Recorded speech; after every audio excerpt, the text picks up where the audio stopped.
air-to-air kill ever made was by an aircraft like this, the B-80, the single-seat version, against a communist MiG-15 in 1950 during the Korean War. We'll see the MiG-15 a little bit later.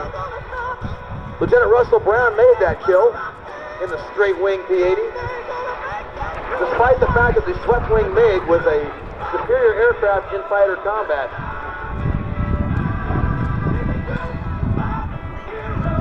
The P-80's service in Korea was limited,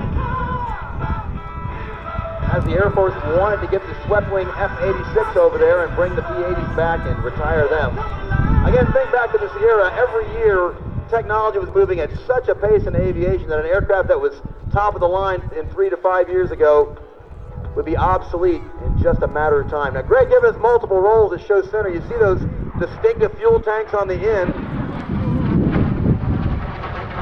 Before being modified by Greg in most military aircraft, those tanks can be jettisoned in the event of an emergency to give him extra glide range should he have an engine failure.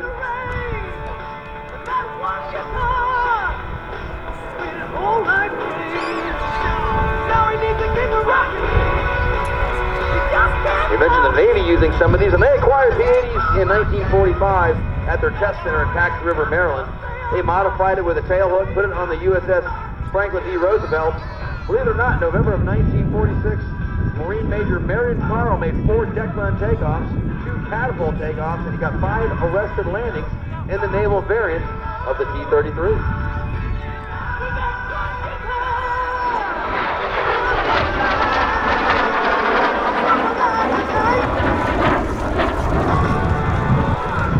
In 1949, Marine Corps Air Station El Toro, just down the street from here at March Field, becomes the first West Coast jet squadron.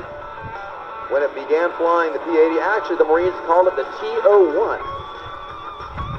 And eventually the Department of the Navy acquired 702-seat T-02s.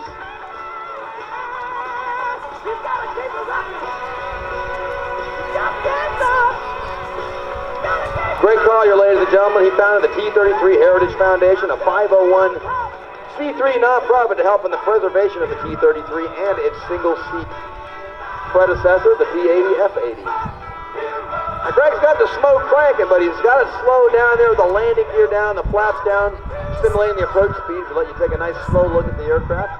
As he gets around show center, he'll cob the power right on up there, bring the gear and the flaps up. Putting the coals to that Rolls-Royce knee.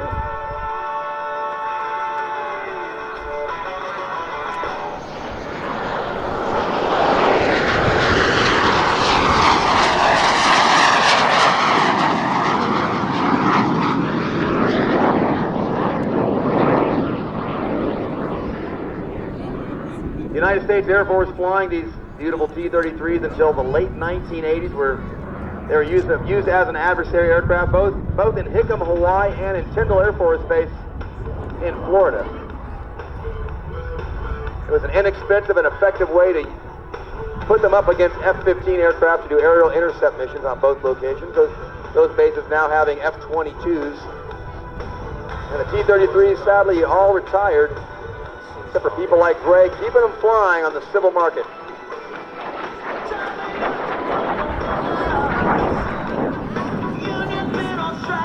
Greg's an FAA commercial pilot with single and multi-engine ratings. He's also low-level aerobatics qualified, surface level, and has been designated as a lead formation pilot.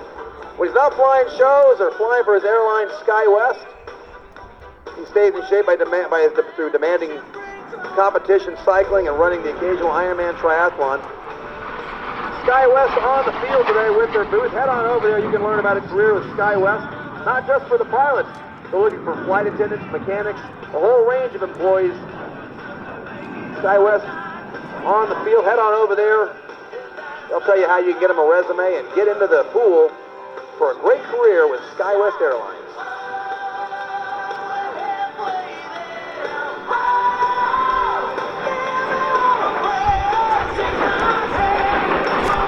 Dano, the CT-133 Silver Star is what the Canadians called it. I guess they had to give it a different name. Yeah, we got to do everything different. Now, they had these based up at Cold Lake, and where else did you guys have them? Oh.